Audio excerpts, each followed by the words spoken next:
So let's meet Prince Harry's beautiful wife, Meghan Markle. Interesting gal, fascinating history. I remember seeing her on television shows, and she was a delightful actress and just absolutely stunningly beautiful. Let's talk about Meghan. You can't ignore the fact that she's got these dramatic jawlines. She is a king face. King faces are natural leaders, see both sides of a fence. Ladies out there, Chinese medicine is very sexist. And if you want to call her a queen face, I'm cool with that. But I'm so stuck into the language that I learned that I'm going to use the king face. But again, natural leader, very fair, sees both sides of an issue, but really likes to have their own way. Get a little cranky if they don't get it. We also see a very rare situation, very much like her husband with the right and left eye. The right eye is what we show to the world. It's our public persona, and it's our mother's influence. The left eye is our true inner private self, and it's our father's influence, the more hidden. So we tend to see a little more positives on the right and a little more negative on the left. When we cover her left eye, that right eye, she's distant.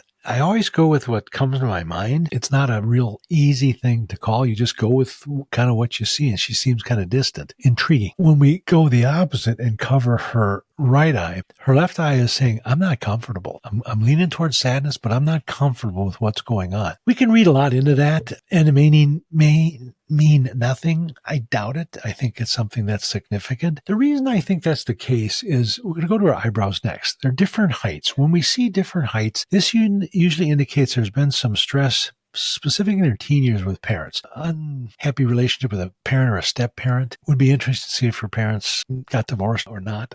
Again, I don't know her personal life. Underneath her eyes, there's a little puffiness there. This is a kidney indicator. The emotion of the kidney is fear. So there's some fear kind of showing up here because I don't see her having those menstrual issues and some of the other things that are typically seen in people that are kidney deficient. She's so young, you wouldn't expect bone issues. Kidney governs bone, so arthritis, that kind of stuff. So I'm thinking there's a little more fear going on here. She's trying to put out the fear with some water, hanging on the water to put out the fire. Tip of the nose, very, very gourmand nose. She's got very good taste. She's a quality over quantity individual. But notice there's a little bit of just almost a little hint of a split in the tip of her nose. This indicates split feelings over materialism.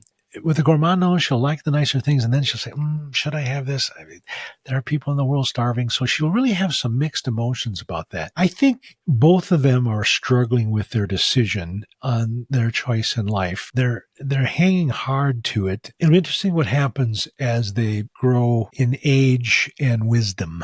You don't come out of the birth canal wise. It just takes a long, long time. Eyes are kind of interesting too. Her pupils are a little bit unlevel. This is a sign that she's had a traumatic brain injury or concussion. If I wrote another book, I might title it The Emotional Concussion. I think you can concuss a brain emotionally with the same veracity as if you slammed your head on a sidewalk. So it'd be interesting to know if she had a history of concussion. Maybe she's a soccer player and took a lot of headers. Health-wise, very healthy. She does have some kidney issues, fear-based stuff there. There's some adrenal stuff going on. Got a little hook-shaped line here. This is a little bit of a uterus weakness. She may have a little bit of a prolapse of her uterus. Having children oftentimes helps that. Not suggest that as a therapeutic option for Meghan. I don't know if they have kids or not. And then, of course, the history of the TBI. So that's Meghan and Prince Harry. Hope you enjoyed getting to know them. Have you enjoyed the faces we've diagnosed thus far? Do you have someone you'd like to see diagnosed? Put it in the comments and it just might happen. Hope you enjoy.